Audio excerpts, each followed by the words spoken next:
America the Great.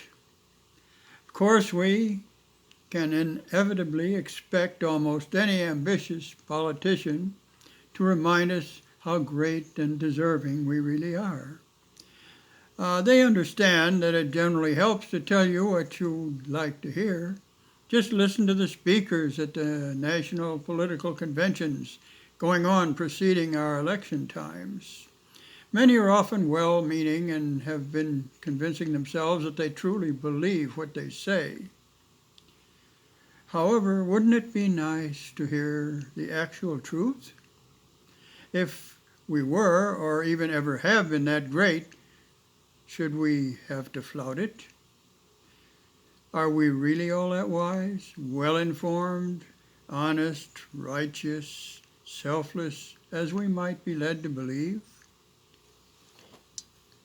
Well, we're now in the 21st century. Are we in America ready to cope with it? There are new dangers and old which threaten humanity itself.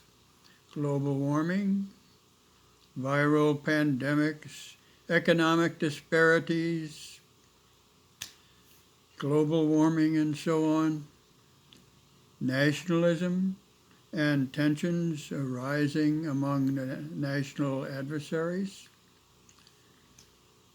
And of course, there's the ever-present danger of atomic destruction. How well prepared shall we be to combat these threats? Therein lay the measure of greatness. Will it be democracy or authoritarianism? That makes the difference. Of course, most of us will go for democracy. If that be the case, shouldn't we be fully practicing it? Half the citizens, at best, generally bother to take time to vote during our elections. And half of those that do vote are poorly informed when they go to the polls to vote.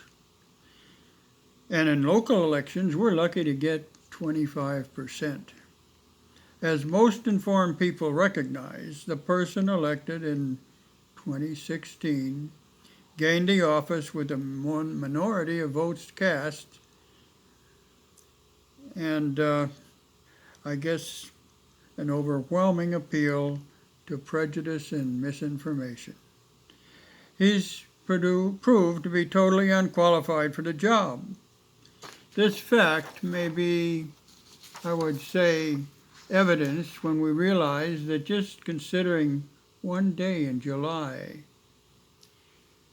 during the midst of the virus pandemic, 5 European countries, Germany, England, France, Italy, Spain, all incurred a total of about 60 deaths due to the virus, as contrasted with over 1,000 deaths in the U.S. attributed to the same virus. Presently, for the job in 2020 election, the candidates actually best suited for the presidency have been forsaken, and mediocre candidates favoring more traditional issues have been selected for fear of the incumbent being reelected. It's a sad and probably unrealistic fear, but it is what it is.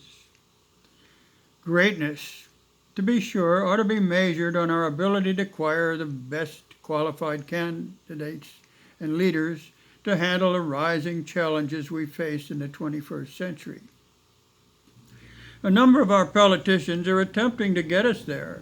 Highly qualified, well-informed politicians such as Bernie Sanders and Elizabeth Warren probably have the ability and the knowledge to lead us to the promised land.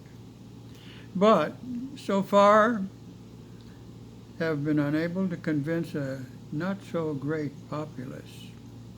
They, among others, dare to remind us that we, the wealthiest country in the world, have the wealth to provide universal health care, high-class education, decent housing, and sufficient access to good food for all. Many other industrialized countries of the world, possessing less the wealth than the U.S., appear to afford these benefits. Let's try to make America great again, perhaps for the first time. Thank you.